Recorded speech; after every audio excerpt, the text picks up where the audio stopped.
Welcome to Issues That Matter. I'm Cynthia Pooler. My guest today is Charlotte Dennett, and Charlotte is going to talk about all the world developments that have happened since we last spoke. So, Charlotte, I think we're in very dangerous times. What do you think? Agreed. I happened to watch your previous podcast. What are you calling your thing? A podcast? I call it podcast. That Okay. Anyway, you had Scott Ritter on, yeah. and he's really sounding the alarm about the nuclear threat. And I agree, it's very frightening. Um, I just wanted to share something that we in Vermont have become concerned about the threat of nuclear war. Obviously, we have a fellow journalist. I consider him a fellow journalist named Jim Carrier, and he's really focusing on the development of new nuclear weapons that's going on like crazy. And he wrote for the Progressive. His last piece was called "How to Make a War Reserve Not Nuclear Bomb," and he starts out by saying the bomb is part of a 1.7 trillion dollar plan to rebuild the U.S. nuclear arsenal. The new pit that's going to contain the warhead and hundreds like it are being made, designed to atop the Sentinel ballistic missile, and it will replace the 400 Minutemen missiles that are in silos across much of the Midwest. He says, not since the Manhattan Project, the crash program during World War II to invent the atomic bomb, has so much money and urgent energy been spent to create a weapon of mass destruction. And he goes on to say, they're all excited about it. The U.S. Nuclear Security Enterprise, the agency that makes nuclear weapons and runs the planes, is calls this move reinvigorating. And elsewhere he says, well, I had it elsewhere, but now I've lost it. Here we go. Earlier this year at the annual Nuclear Deterrence Summit in Washington, D.C., there was a palpable sense of excitement at the return of the Cold War strategies, shoring up our nuclear arsenal. Today, with what some call the two-peer problem, Russia and China, and that is a problem that's been thrust upon us. Uh, and the specter of nuclear armed rogue nations and terrorists, the NSC is racing against what if targets. The language is aggressive. Opposition is largely mute. Congress has opened the tap. The NSE is hiring, training, building, and spending billions a year uh, to create these new weapons. So That's then, frightening. yeah. So, he's been focusing on this for years. So I recommend people check him out. Jim Carrier. He writes for the Progressive, and he's a Vermonter. And on my side, of course, my expertise is the Middle East, and it's also scary there because let's talk about the end game. First of all, where's my book? Well, anyway, first of all, I just wanted to say, first of all, here's my book. Put it up Uh, so everybody could see it. Good. okay, follow the pipelines. All right. Yeah, where was I? Oh, yeah. What's the end game? Everyone, even during the elections, they couldn't figure out how President Biden could allow the genocide in Gaza to continue. And he did. And he is going to suffer with his legacy as being Genocide Joe. Why would he do that? This is a guy who so much wanted to preserve his long years, his legacy in the U.S. Senate and then as president, vice president, and so on. Why would he do this? when there is so much evidence of genocide going on, um, and so much opposition. And there's some who really believe that it was his allowance of the genocide, frankly, to continuing arming Israel, claiming it has a right to self defense. Um, it's just puzzling to people why this would happen. And for me, I'm always looking at cui bono, as you know, and who benefits and what the end game is. And the end game is easy to find. All you have to do is Google. You know, you can find out what's going on. So this is what's going on. Um, there is an effort to enhance Saudi Arabia's nuclear capacities. Saudi Arabia has a lot of uranium to be tapped. Actually, it's the Chinese that are helping the Saudis exploit their uranium. And therein lies part of the explanation of why Biden's doing what he's doing. He wants to beat out the Chinese. Mhm. Okay, that he's really worried about China and Russia. China, Russia, Iran. Okay, so that's one thing that he's doing.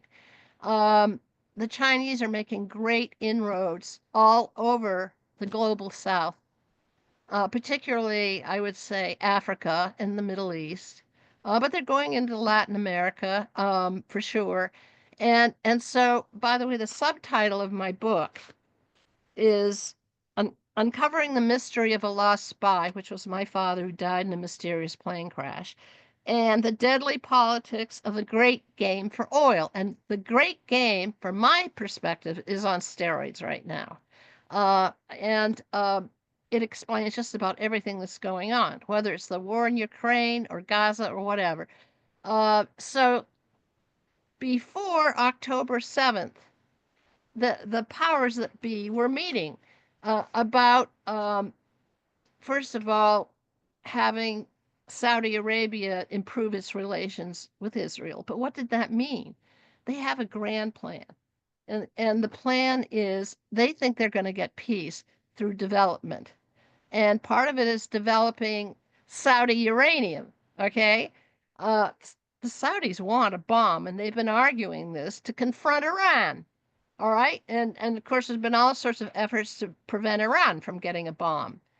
No one talks about how heavily armed Israel is. How, they try to make it a secret. They've got, I don't know how many nuclear warheads in Israel, but it's hundreds. Maybe it's thousands at this point. I don't know. But anyway, there's that's going on. There's a there's also a, a memo of understanding. They've been doing a lot of those. One of them was a memo from European Union, with Israel to develop the natural gas that can be found off the coast of the Eastern Mediterranean, which is worth $500 billion, discovered in 2000 and 2010. And the idea is that natural gas will be shipped to Europe. And the reason why there is this emphasis on developing this natural gas is because of what's going on in Ukraine. The Europeans used to get cheap energy from Russia. And then there were these moves to, first of all, close down Nord Stream 1 and Nord Stream 2 pipelines, which go to Germany and provide cheaper Russian gas and oil to Europe. And the Biden administration made it very clear that it would not tolerate the opening of Nord Stream 2, which was supposed to happen last, now where are we? Last summer, was it? Uh, and and Biden said right after the Russians invaded Ukraine, he said the first thing he did is targeted the Nord Stream 2 pipeline and said, "This will not happen." He said it. It won't happen. And as we all know, it was later sabotaged. And ever since then, now we're going into the cold season. So Europe is always scrambling to find new resources because the great game is going on, and they're not getting the energy that they hoped they would. So that's happening. Then there's a thing called the India Middle East Corridor, IMEC. And IMEC, the whole purpose of IMEC is to establish trade relations with India. It involves energy. And there's going to be a pipeline. This is what they claim, a natural gas pipeline that is going to run. It will connect to India underseas, but also it traverses Saudi Arabia, and it's going to terminate in Haifa. And they're claiming that this is a green thing that they're doing, safe natural gas. Meanwhile, Netanyahu has wanted to um, develop the whole Eastern Mediterranean into an energy corridor. I'm going to show you the cover of my book again to explain this for people. And I really encourage people, if they're worried about what's going on in the Middle East, get a map. Just get out a map and look at all those countries that are bordering the Eastern Mediterranean, and you will see what they are. I used when I was in Lebanon, I was told, I was a reporter in the mid 70s. I was told that Lebanon is the gateway to the Middle East. And then I found out the oil company perspective. It's the gateway to Middle East oil. Now, how do we know that? And here are the maps, okay? Um, the dotted line below is the projected Trans-Arabian pipeline.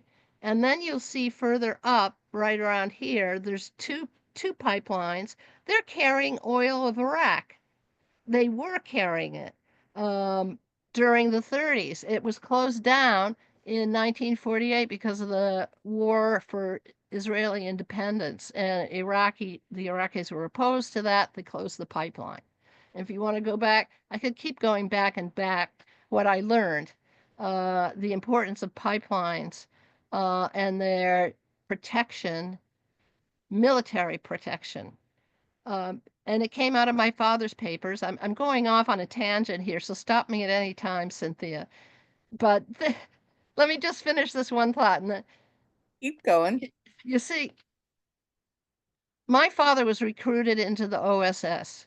He was an expert on the Islamic world, so they considered him and European history, so they considered him very valuable. His code name was Carat, as in diamond, Carat, and his last mission was to Saudi Arabia.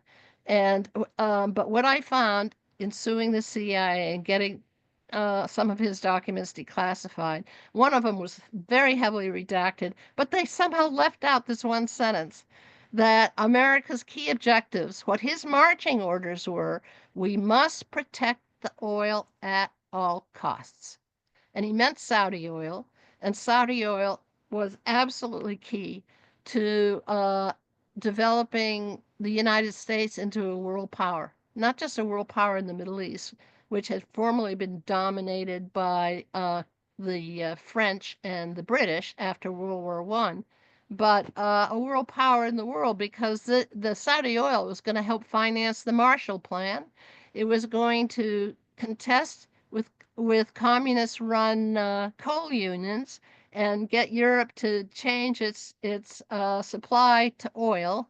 So that was what it was all about. And one thing I've done is trace it all the way up to the present, and I've seen this term used over and over: at all costs, protect the oil at all costs, because it's Charlotte, distributed through pipelines. Charlotte, when you say protect the oil at all costs, in our conversation, the oil that we're talking about is used to fuel the war machine, correct? Exactly. Yeah. Yes. Right. I was going to get to that point, but absolutely right. That's it. Our military and the militaries around the world, I would imagine, are the hugest consumer of oil. Okay, they still are. This is why you never hear about it in the mainstream media. Oftentimes I don't even hear it in the progressive media, and I think one of the reasons is it's been so suppressed. And the only reason I've brought it out is because I investigated my father's death in a plane crash. And on that plane, there were 6 people on that plane, all VIP clearances. Besides my father, whose cover in those days was cultural attaché. Then there was the petroleum attaché was on there, and then there was another OSS individual who was protecting top secret navigation um, instrumentation. And what happened is he came from Saudi Arabia and then got on the plane to go to Ethiopia. They're going to strike oil deals in Ethiopia, and the plane crashed. And I was able to get the whole accident report, and interestingly enough, found at the site of the crash was a book called This Fascinating Oil Business. And then there was, as I say, I found my father's We Must Protect the Oil at All Costs. So I So, would say it's, Charlotte, let me yeah, ask you this. Everybody on that plane, did everybody die? yeah, everyone died. Yeah, Okay, 6 people. Yeah. okay. And so I had this unique opportunity to hit on this clue and the great game, because I found out from reading my father's reports, most of them have been declassified or sitting in the National Archives. And I found out that that was it. I mean, one of his colleagues called the Trans-Arabian Pipeline, namely TAP line, it was called, um, an artery of empire. And by the way, in this new IMEC, India Middle East corridor, they're going to build this natural gas pipeline. And I looked on the map, it's following the same route as TAP line. And there was even consideration earlier of reopening TAP line. Apparently, they're thinking of building something alternative. And at any point, if you're going to proceed with a giant infrastructure project such as pipelines, you got to have international finance capital backing you up. But they won't do it if there's unrest. Makes sense, right? These pipelines that I showed you, Tapline finally got built in 51. Took a coup to remove a Syrian president. The first CIA coup was not in Iran, it was Syria. The president of Syria, Kouatli, was opposed to this pipeline going to Haifa, if that's where the intended terminal point was. But at any rate, that's when I found out how how intense and lethal the protection of pipelines can be, because they get sabotaged. They were sabotaged in the 30s. There was the Arab Revolt. Then there were the Jewish revolt against British. They wanted to free themselves. So pipelines were vulnerable. So Let you me got ask to send you in the this. military. Yeah. Let me ask you this. Your What? father died before you were born, correct? He died when I was 6 weeks old. Okay. Did your mother know of all of your father's stuff that he was doing, or was she not aware? No, she was most definitely aware. She took over as his secretary Oh, in the okay. summer of 1946. She was typing up his reports. But the thing is, she didn't talk to us, the kids. She didn't talk to us. And I think she didn't because she feared for our lives. She was going to be protective. And if you're part of the spy family, you keep secrets. And so I had to discover all of this on my own. Fortunately, I found his last letter home, and I found his last report in a steamer trunk in the attic. That was another advantage that I had that other people don't. So that's why, some people go after me for my one string violin. Namely, look at the oil. Look at who the real culprits in this whole thing is. And I stick to it because not enough people are saying it. I'm going to stick to it right up to now. Um, and hey, follow the pipelines. I got 12 pipeline maps in my book, and they will explain to you the war in Iraq, the war in Afghanistan, the fighting over Ukraine, more moves in Africa. I mean, it stands to reason. If Germany lost 2 world wars because its military machine ran out of gas, What do you think the big powers are going to derive from that? And so now you've seen what happened. I don't know if you're following COP 29 that was held in a petropower state called Azerbaijan, right? Which had Israeli support in their displacements of Armenians from Artsakh. It's also called Nagorno-Karabakh. That's a story that has not been told a lot. I've written about it. It is the removal and displacement of Armenians, and some would say genocide. Again, it happened in World War One, and oil was the issue then. So in a way, if I were to retitle any of my books, it would be in the title would be Oil and Genocide, because that is the hidden history that they've tried to suppress over and over again. And finally, it's finally coming out. There are groups that are now showing which giant oil companies are funding, are supplying the Israeli military to attack Gazans, for instance. But what I'm trying to do in my book is to raise the level of the discussion on a higher level so that we're not getting stopped with this Arab versus Jew narrative, you know? I'm Okay. trying to say, wait a minute, the real culprits are the oil companies and their owners. By the way, I co-wrote a book on Nelson Rockefeller and his building an empire in Latin America. So I really got on to it. All right. You got to look up, you got to study up and see ultimately who's benefiting from this madness. Okay, so the madness is a great word. I'm According, like laughing, but I'm also crying. I've done a number of interviews with Scott Ritter, and the last one, the last couple, scared the crap out of me. Yeah. Uh, Well, he says that we're very close to doomsday. So, what does the what does the Ukrainian Russian war have to do with oil? what I found out, I used my formula. One of them is follow the pipelines, the other formula at all costs. All right. Um, I learned that Ukraine has the largest deposits of oil and natural gas in Europe, next Okay. to Russia, if you want to continue Russia now part of Europe, but Russia has most. But and the vast majority of these reserves are in eastern Ukraine. Where's all the fighting been focusing on? Eastern Ukraine. So, But is it worth the annihilation of the entire world? no, that's the point. That's the Yeah. point. It's not worth it. But people get fixated, and there's pressure on them. Um, Let me give you an example. Okay, Kamala Harris. All right, she was put in a very difficult situation, having been the vice president under Biden, and vice presidents aren't supposed to upstage the big leader. Okay, they have to be careful on that. And she still had to be careful while she's out on the campaign trail.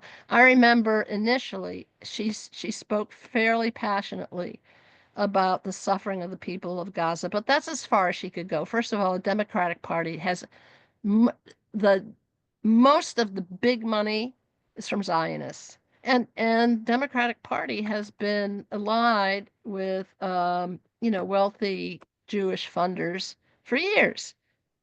So there's that element that is restraining a full understanding that what's happening is Gaza is not just retaliation against October 7th. It goes way back. It goes back decades to the displacement of the Palestinians and the occupation of their land. And that's what the UN Director Guterres was saying. You can't look at this whole thing in a vacuum. You got to go back in history.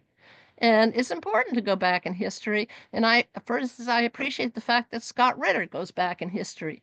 And for instance, reminded us that under Kennedy, what he wanted to do was to understand the Russians.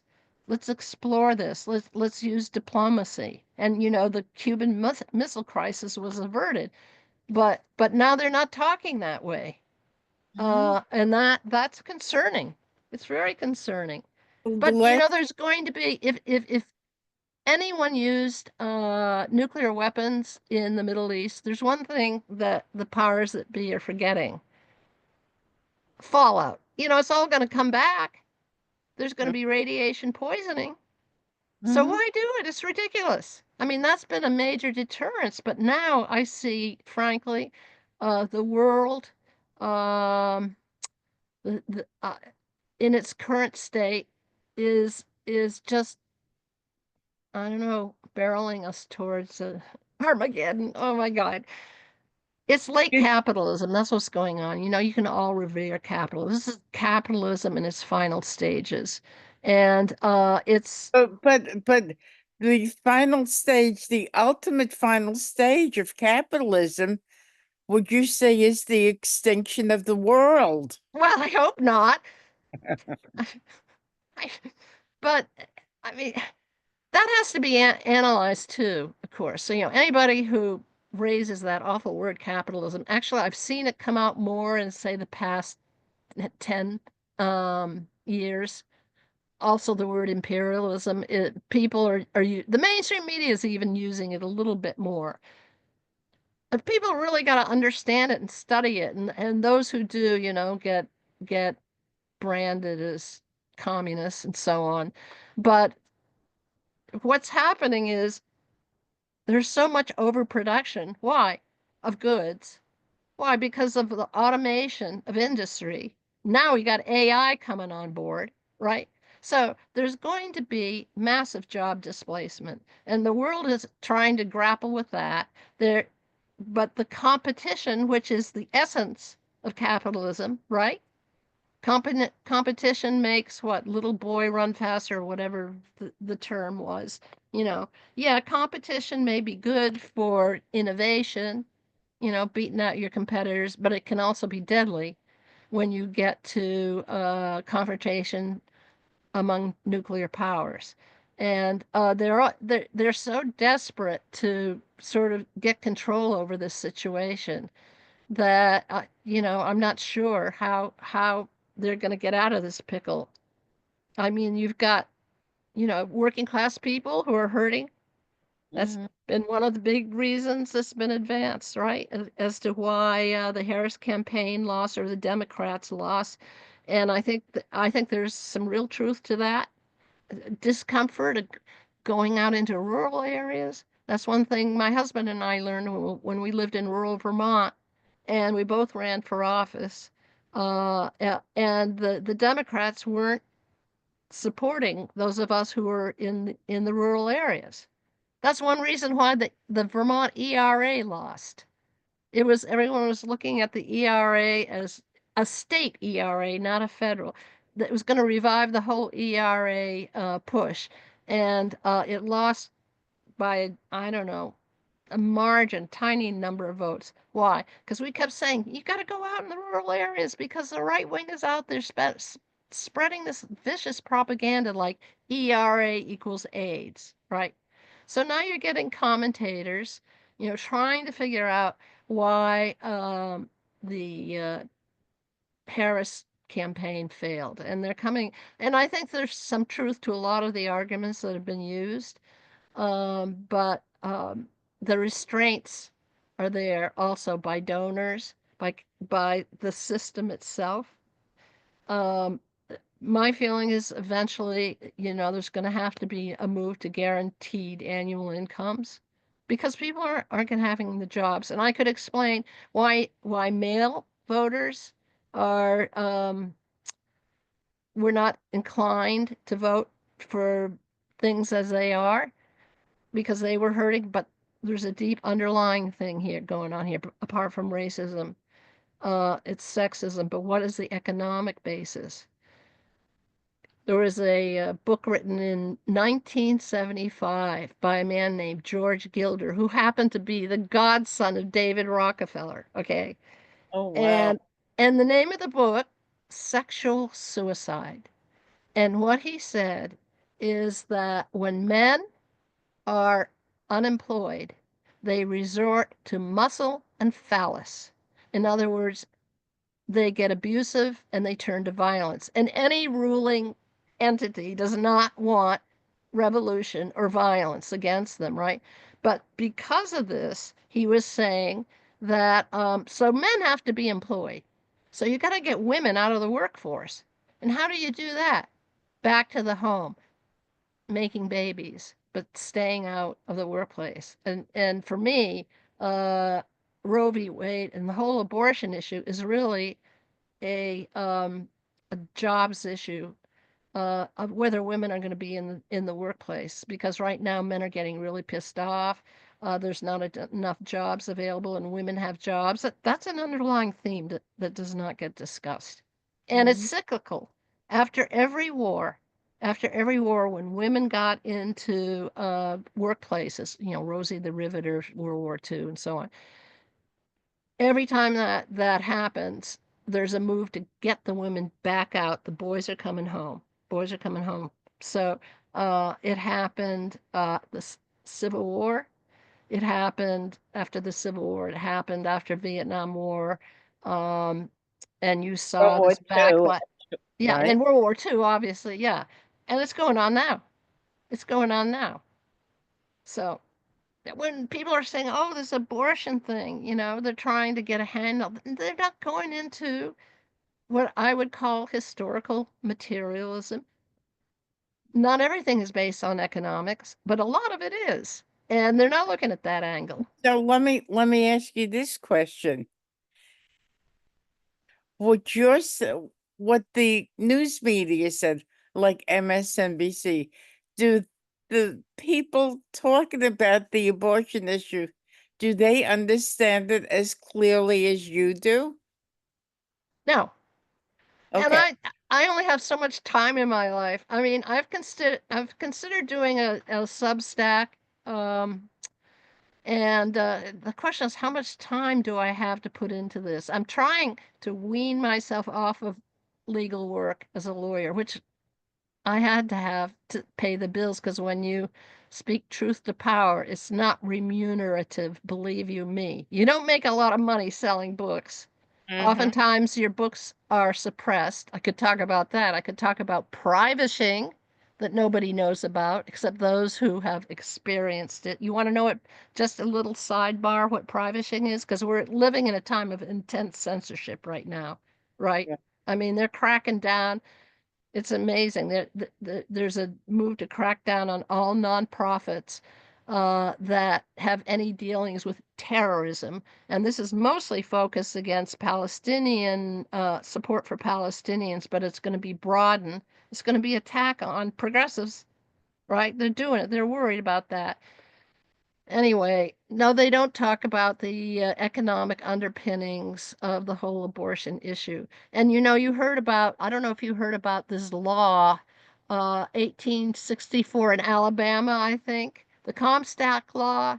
And I have a relative through marriage, not through birth. Her name was Mary Ware Dennett. And she was arrested under the Comstock Acts uh, in the early 20th century. Now, I don't remember the exact date. I need to refresh my memory on that. But the whole thing is, she was sending out pamphlets in the mail about, about sex education because she had two young sons and she felt they weren't being properly informed. So she sends it out in the mail and she's arrested. And she was one of the first defendants supported by the ACLU Well, um, because she was circulating what propaganda or who knows what in the mail. mhm. She was talking about birth control. She was actually a rival of Margaret Sanger, and the difference was Margaret Sanger finally caved to Rockefeller interests and confined the distribution of birth control to visits to health care to doctors.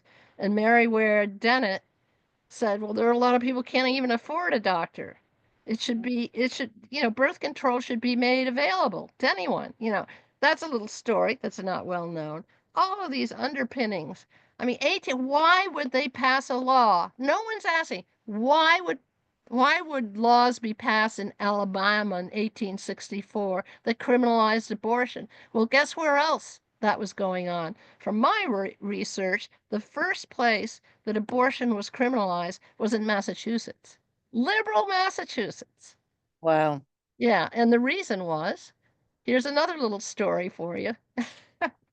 The reason was that Yankee farm girls had been recruited to work in the factories, in the Lowell factories. This was the birthplace of capitalism, pretty much, Lowell, Massachusetts, and textile factories, okay? And so they were brought down.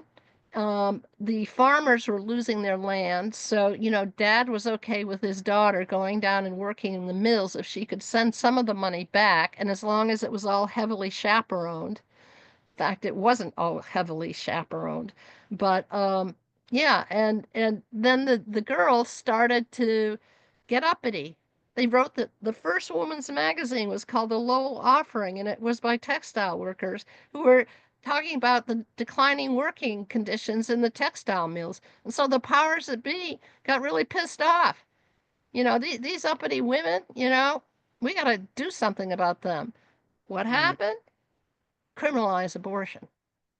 It was passed in, I think, 1867 in Massachusetts. It wasn't criminalized before.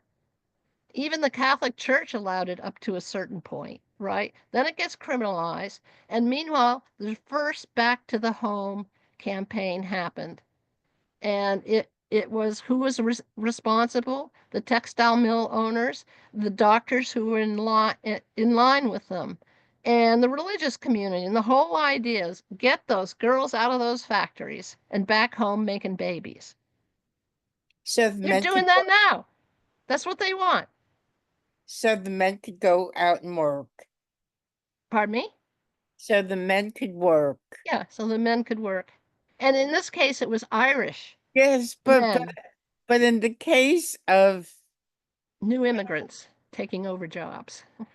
in the case of the new technologies, AI and so forth, the jobs are concentrated in the technology field, and Yeah.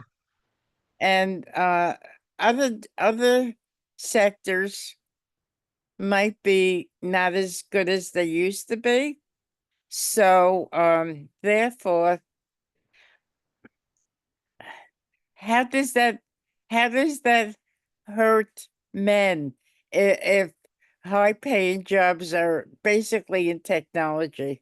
No, it's going to hurt men. And they all know it. They all know it. They don't talk about it, but they know it. All right. So what do they do about it? What we're going to get is outright fascism, which is happening. Here I have to disagree with Scott. I don't think Trump should be supported in any way. I mean, I don't know exactly what his motivation is to stay out of to wind up Ukraine. I don't really know what it is because usually Donald Trump does what's in his best interest. He gives a shit about the people. It's all a fraud.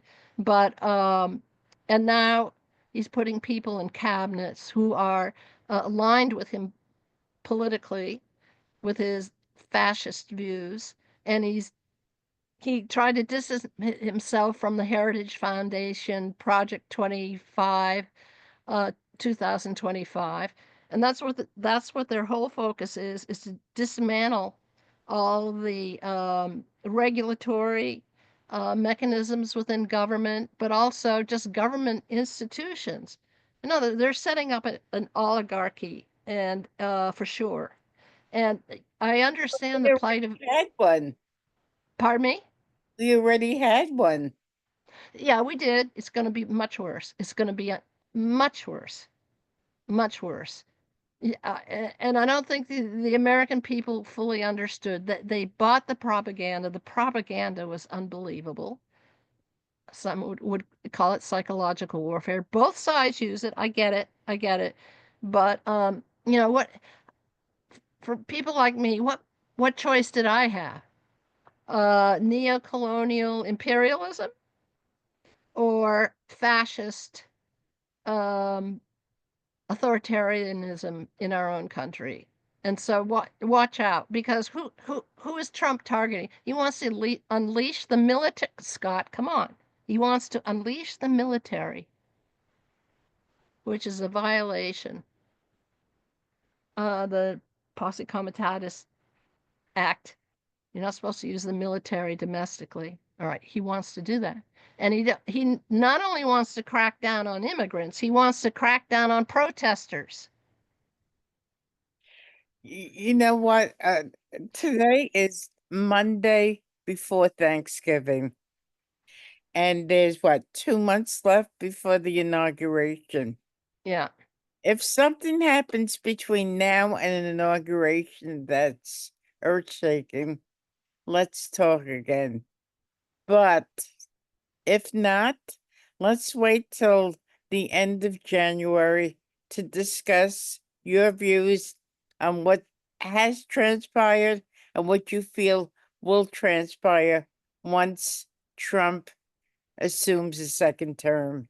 Yeah, we'll see. I mean, the fact that he took in RFK Jr. and Tulsi Gabbard, there are things that Tulsi Gabbard said that I agree with. The Hmm? thing about Syria, I got a whole chapter in my book called "Is the Syrian War a Pipeline War?" It got framed as a civil war, and that Assad was this monster that gassed his own people. Oh God, I'm so sick of that one being used. It was used in Iraq, elsewhere. Um, when I think it was Robert Fisk, the famous British investigative reporter, who just went in there and debunked the whole idea that it was Russian supplied gas through Assad that killed his own people. And there's an MIT professor who also debunked it, but you never hear that. All right. So my position is that the war in Iraq was a proxy war. The U.S. was supporting it and some of its Gulf allies to overthrow Assad. And what is the end game? Like I say, the end game for Netanyahu is to build an energy corridor going all the way up the coast of the eastern Mediterranean, Gaza, Israel, Syria, and then over to Turkey. Yes, but he's a pariah in the world now. He is a pariah. Yes, he's a pariah. So is Trump to some people. They both want to stay out of jail.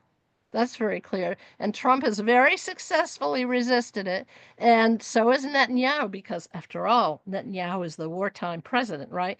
He is, his worst fear is that he gets thrown out of power because they got the goods on him. And it's small wonder that him and Trump are allied. They both benefit, and they're both going to work in tandem. Things are going to get a lot worse. A lot worse. I don't think things are going to get better in the Middle East. I think they're going to get much worse.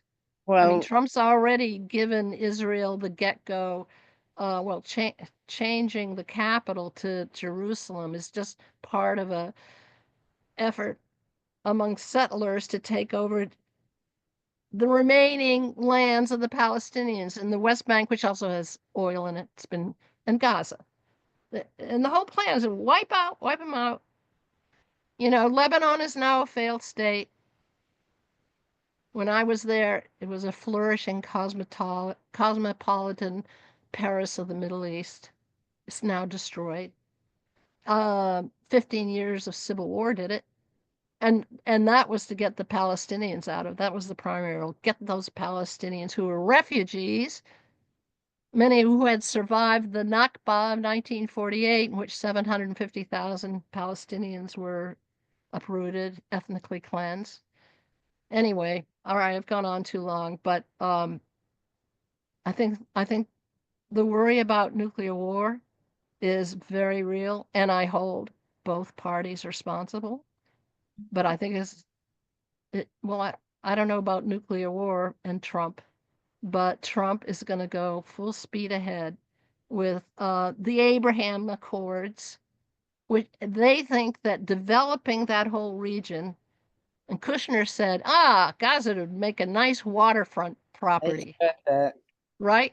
So let's see what they do. But I think they're going to go whole hog, and that's really dangerous. But we'll So, see. We'll so, see. End of January, you're on. We'll see what happens. That's okay, my prediction. okay, Worse for us domestically, worse for the Middle East, possibly worse for the whole world. okay. So you've been listening to, I'm Cynthia Pooler. This is Issues That Matter. And you've been listening to my friend Charlotte Dennett. Share your book again. Oh, well, where the hell did it go? I don't know. Here. Here she is. And Okay. if you like this, 12 pipeline maps in the book explaining all these wars, the okay. arteries of empire. So if you like this show, please subscribe to my YouTube channel. Charlotte, happy Thanksgiving. Happy Thanksgiving, everybody. And we'll talk later. Have a Try great to make it a peaceful one, at least with your families. right. Thank you. Thank you, Cynthia.